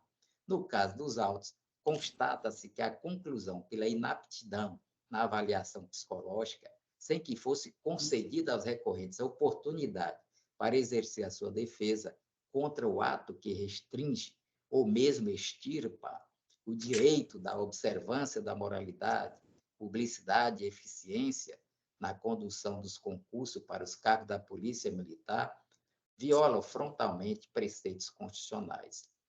A parte recorrida cerceou o direito de defesa e do devido processo legal dos recorrentes, ao deixar de revisar, por meio de seu atributo de autoridade e legalidade do procedimento administrativo, de aptidão psicológica para o manuseio de arma de fogo, quanto da aprovação de todas as etapas, incluindo a última referente à investigação social. A lei que regular o processo administrativo no âmbito da administração pública do Estado dispôs no seu artigo 2º, que abre aspas, o processo administrativo obedecerá, dentre outros, aos princípios da transparência, legalidade, finalidade, motivação, proporcionalidade, moralidade, ampla defesa, contraditório, segurança jurídica, impessoalidade, eficiência, celeridade, oficialidade, publicidade, participação da confiança legítima e interesse público. Fecho aspas. A Lei 9.784/99, aplicada de forma subsidiária, é clara ao dispor no artigo 50, inciso 3º, abro aspas, os atos administrativos deverão ser motivados com indicação dos fatos e dos fundamentos jurídicos, quando decidam processos administrativos de concurso, seleção pública, fecho aspas. E acrescento o parágrafo 1º, que a motivação deve ser explícita, clara e congruente, podendo consistir em declaração de concordância com fundamentos de anteriores pareceres, informações, decisões ou propostas, que, neste caso, serão parte integrante do ato. Fecho aspas. Daí decorre a necessidade de realização de novo exame, pois o primeiro encontra-se revestido de nulidade pelos vícios de legalidade e ineficiência, artigo 37, caput da Constituição, na condução da 4ª etapa referente à avaliação psicológica.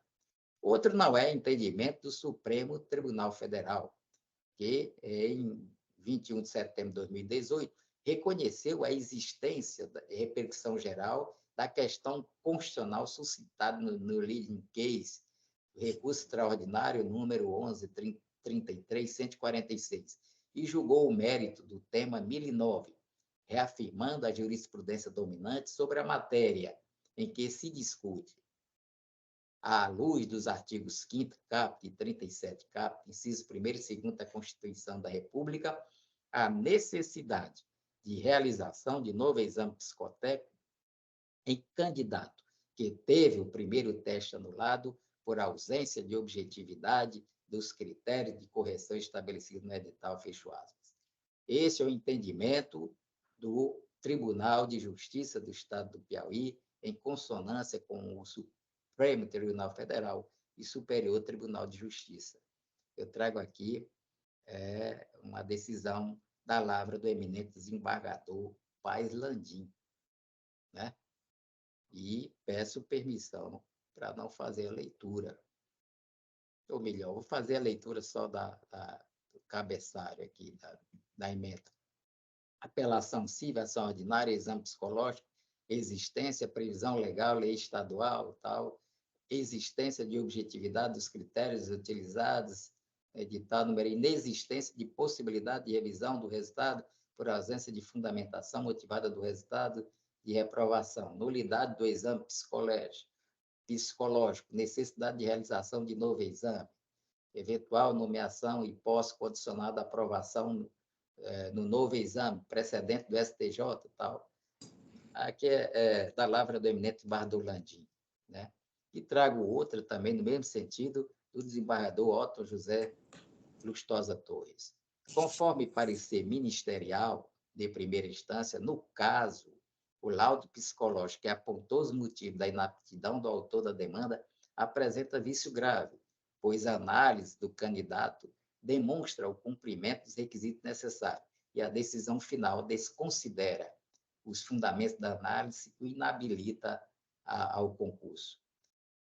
Fecho aspas. Ante o exposto, senhores julgadores, eu conheço e dou provimento ao recurso de apelação para reformar a sentença e, resolvendo o mérito, conceder a segurança pleiteada para que os autores sejam submetidos à nova avaliação psicológica e prossigam para a quinta etapa da investigação social, caso seja concluído pela aptidão das competências comportamentais para o desempenho do cargo de soldado da Polícia Militar, sem custas e honorários a teor do artigo 25 da Lei de 2016.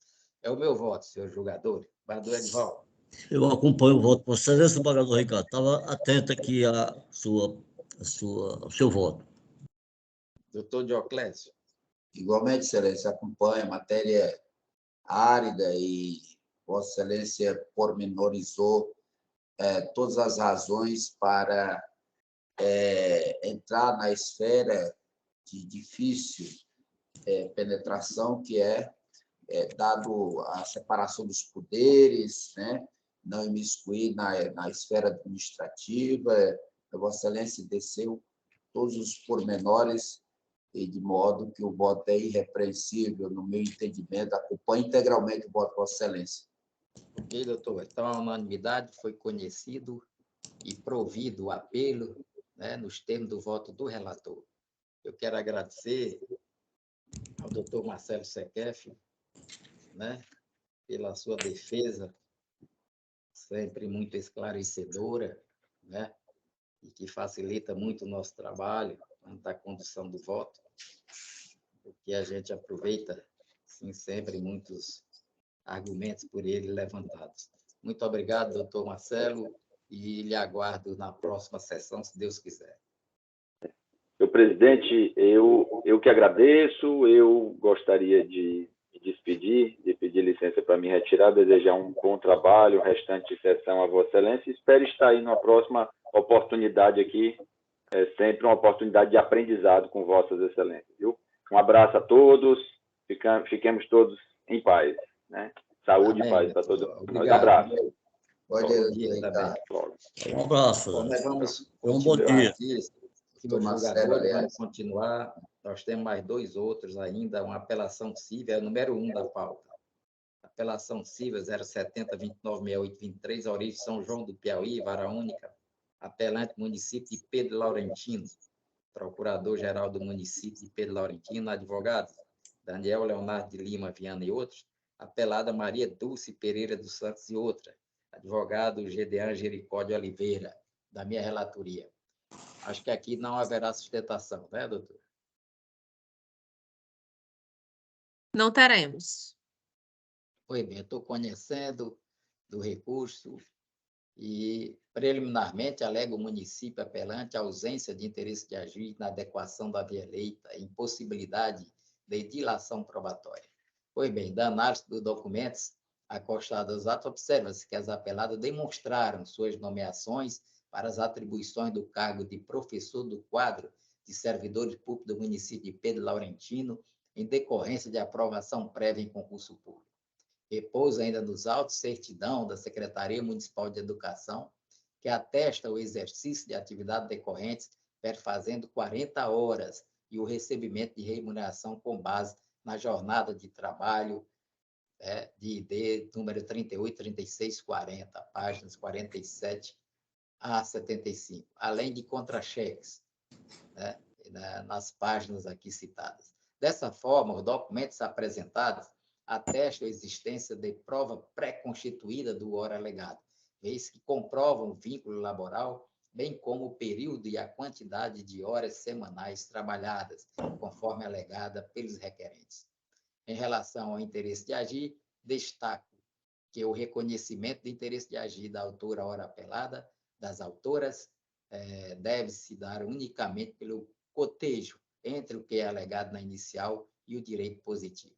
Ademais da inicial, as autoras apeladas afirmaram que são servidoras públicas do município de Pedro Laurentino, nos cargos de professora há mais de 18 anos de efetivo exercício sob regime de 40 horas. Porém, devido ao Decreto 7 de 2017, tiveram uma redução de 20 horas semanais e pleitearam o restabelecimento integral da remuneração. Dessa forma, há clara substituição entre o alegado e o que foi requerido, pelo que fica evidenciado o interesse de agir. Dessa forma, rejeito as preliminares arguídas. Embaixo do Edvaldo. Acompanho o voto, Vossa Excelência, embargador Ricardo. Doutor Dioclésio. Igualmente acompanho, Excelência. A unanimidade, portanto, rejeitada as preliminares. Dessa forma, e a análise do mérito, a controvérsia cinge sem saber se o ato administrativo que reduziu o salário e a carga horária em 20 horas das recorridas pode produzir efeito diante da conduta do município que tem inserido anteriormente os professores na jornada de trabalho de 40 horas. Adianta-se destarte que a sentença merece ser mantida, pois o pleito autoral pelo restabelecimento da carga horária de 40 horas semanais está bem fundamentado diante da reversão unilateral pela administração pública de uma situação fática consolidada há mais de 18 anos. Registre-se que a alegação de vínculo ao edital não merece guarida, pois a administração pública inseriu servidores na carga horária aumentada para 40 horas por meio de ato administrativo do próprio município recorrente, razão pela qual tal ato permanece rígido no mundo jurídico administrativo, irradiando os efeitos que lhe foi otorgado pelo gestor à época.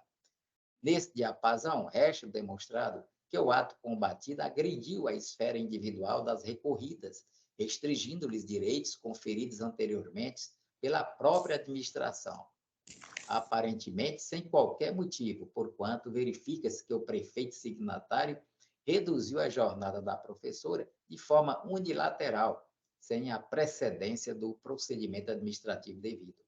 Não se desconhece que a administração pública pode fazer as necessárias adequações em seu quadro de servidores, desde que respeite os preceitos legais, assegurando o contraditório e a ampla defesa, observando a ordem positivada, notadamente a Constituição Federal.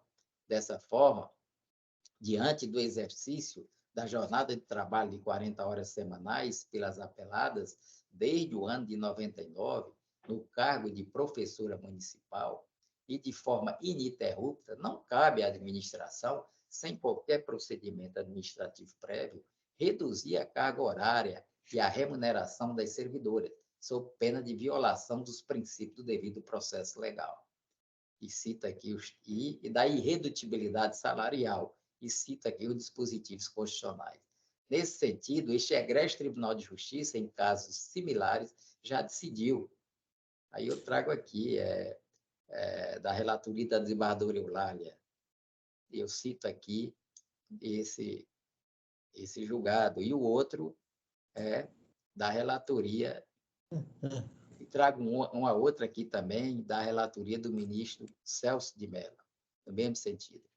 Resulta, assim, que não merece guarida o ato administrativo que culminou na redução da jornada e do salário das recorridas, pois a modificação introduzida pelo decreto municipal superveniente não preservou o montante global da remuneração, acarreando de excesso de caráter pecuniário. Por todo o exposto, devem ser rejeitadas as insurgências recursais. Em arremate, observo que o magistrado da COR condenou o ente municipal em honorários advocatícios. Ocorre que, em contexto que a Lei 2016, que rege o mandado de segurança, estabelece em seu artigo 25 o não cabimento da condenação em honorários e transcrevo aqui o dispositivo, peço permissão para não fazer a leitura. Assim, de ofício, excluo a condenação imposta, eis que é incabível a condenação em honorários advocatícios nas ações mandamentais. Ante o exposto, voto pelo conhecimento do apelo e no mérito por seu desprovimento. E de ofício, excluo a condenação em honorários na forma do artigo 25 da Lei 2016. É como eu voto, senhor julgador. Com o voto de Vossa Excelência, desembargador Ricardo Eulado. Doutor Dioclésio. Acompanho integralmente o voto de Vossa Excelência. A unanimidade, portanto, conhecido e improvido o apelo, nos termos do voto do relator. O último feito da pauta, apelação cível 0021.898.50, origem Teresina, apelante Estado do Piauí, Procuradoria do Estado, apelado Luiz Max Pereira Lima, advogado Francisco Washington Nascimento Santos, da minha relatoria.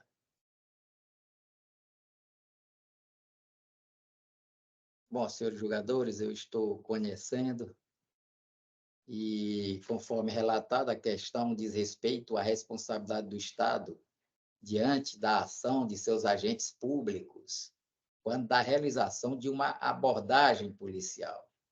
O juiz Acó julgou parcialmente procedente o pleito autoral, condenando o ente estatal ao pagamento de dano moral no valor de R$10.000, tendo o Estado do Piauí interposto o presente recurso,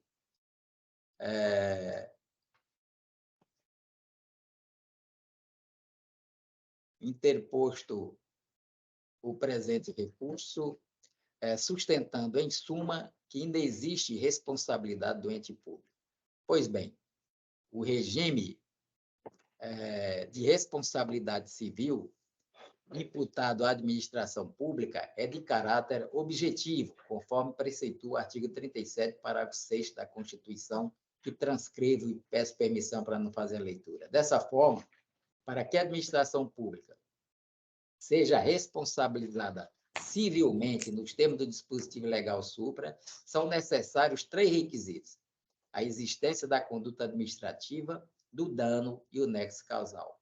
Nos autos repousam boletim de ocorrência, página 22, além de laudo de exame pericial, página 28, no qual consta a informação de que o apelado sofreu escoriações do joelho esquerdo, bem como teve a mão esquerda imobilizada com gesso.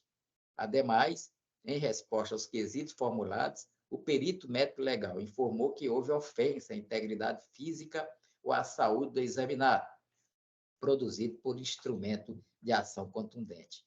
Apresenta-se ainda a audiência de instrução e julgamento, do qual consta termo de inquirição da testemunha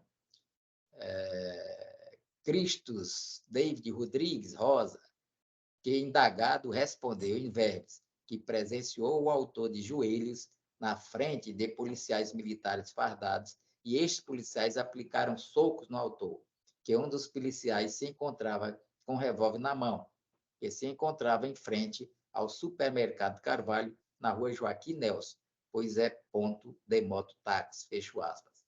Encontra-se também o depoimento do policial João Saraiva, página 141, que na condição de informante do juízo, respondeu que se recorda que no ano 2008, não podendo precisar mês e dia, por volta das 2h da manhã, fora chamado pelo capitão Marcos para prestar ajuda numa ocorrência na Avenida Joaquim Nelson, no bairro de Seu Arco Verde, que, na condição de comandante da Polícia Militar daquela noite, dirigiu-se com uma viatura frontier ao local do fato. Ali chegando, encontrou o requerente, que estava algemado. Ao lado estava a moto do requerente sem farol, estando o requerente sob os cuidados do capitão Marques. Fecho aspas. Observa-se do depoimento do policial João Saraiva que, ao chegar no local, já encontrou o apelado algemado, portanto, não presenciou a abordagem realizada. Em contrapartida, a testemunha Cristos David Rodrigues afirma que presenciou a agressão perpetrada. Assim, o acervo probatório acostado aos autos demonstram que houve, de fato, ato comissivo estatal, consistente na atuação policial que desencadeou as lesões no autor apelado a ensejar a responsabilidade do ente público a reparar os danos morais. Aí eu trago aqui jurisprudências aqui, né, da Tribunal de Justiça do Ceará, relatoria da desembargadora Maria Iraneide Moura Silva, né, e peço permissão aqui para não fazer a leitura. No tocante ao quanto, impõe-se ressaltar que, não obstante o juiz não esteja subordinado em nenhum limite legal, deve atentar para os princípios da proporcionalidade e da razoabilidade, para estimar uma quantia compatível com a reprovabilidade da conduta ilícita e a gravidade do dano, sem olvidar a condição econômica das partes. Com base nesse critério, entendo que a verba indenizatória fixada pelo juiz Acor, no importe de R$10.000, está dentro dos parâmetros da razoabilidade, pois desestimula a atuação irregular dos agentes públicos e compensa o mal injusto sofrido pela vítima. Por todo exposto, devem ser rejeitadas as insurgências recursais, mantendo a sentença de origem. Eu estou conhecendo, portanto, seu julgado do recurso e, no mérito, negando provimento, para manter a sentença em todos os seus termos. Bardo Edvaldo. Eu acompanho o voto de Vossa Excelência, desembargador Ricardo de Lara. Doutor Dioclésio. Acompanho igualmente o voto, Vossa Excelência. Foi na unanimidade, portanto, conhecido e negado provimento ao apelo, nos termos do voto do relator. Eu quero agradecer a todos, né, pela paciência, pela contribuição, e especialmente o Bardo Edvaldo, convocado, e buscamos, né, nesse espaço de tempo, né, otimizar os nossos julgamentos, e assim foi feito, né? E esgotamos a pauta. Agradeço, portanto, ao desembargador Edvaldo, mais uma vez, pela sua prestigiosa contribuição. Retiro a discussão, desembargador Ricardo. Muito obrigado. Sempre também as ordens. Doutor Dioclésio, a doutora Catarina, a doutora Natália. Muito obrigado a todos e desejando já antecipadamente um feliz final de semana. Desembargador Ricardo Gentil, desembargador Edvaldo Moura, doutora Catarina, a nossa eminente secretária. Eu quero apenas dizer que ontem eu me despedi da Câmara, da terceira Câmara Civil, e hoje eu estou me despedindo da terceira Câmara de Direito Público, esperando que a próxima semana o novo desembargador já tenha tomado posse administrativamente, é o que se espera, né? E esse lugar, esse espaço de julgamento seja ocupado pelo novo desembargador, de modo que eu estou agradecendo esses 6 meses, né, de companhia do eminente desembargador Ricardo Gentil, do desembargador Olímpio, que não se encontra mais na Câmara, e agora o desembargador Fernando, que não se encontra hoje, está viajando, e a eminente procuradora, né, e secretária, que é hoje o desembargador Edvaldo. Foram 6 meses de muita aprendizagem, de muita experiência adquirida com Vossas Excelências. E um bom final de semana a todos. Pois não, doutor Dioclésio. Bom dia, meu caro. Foi uma satisfação imensa tê-lo Doutor como companheiro aqui na Dioclésio, Câmara. o Ministério Público agradece a sua cooperação brilhante na nossa Câmara, viu? Muito obrigada. Bom dia para Bom todos. Dizer que a gente ainda não pode prever o futuro, né? Então, Vossa Excelência, desde ontem que está se desligando, mas o ato ainda não foi assinado, né? Ninguém sabe ainda quem será esse novel desembargador. Então, pode ser, eu ouvi dizer que amanhã estão previstas as audiências pessoais, como chefe do executivo. Pode ser que amanhã mesmo ele delibere a respeito ou no início da semana. E aí, sim, pode ser que até quarta-feira já tenhamos um novo companheiro. Mas, se não, né, ainda quero contar com a vossa presença, né? Sempre positiva aqui na nossa terceira Câmara. Um abraço para todos e até a próxima, se Deus quiser. Um abraço. Obrigado. Bom dia a todos, até mais. Até logo, doutora. Até mais, nada.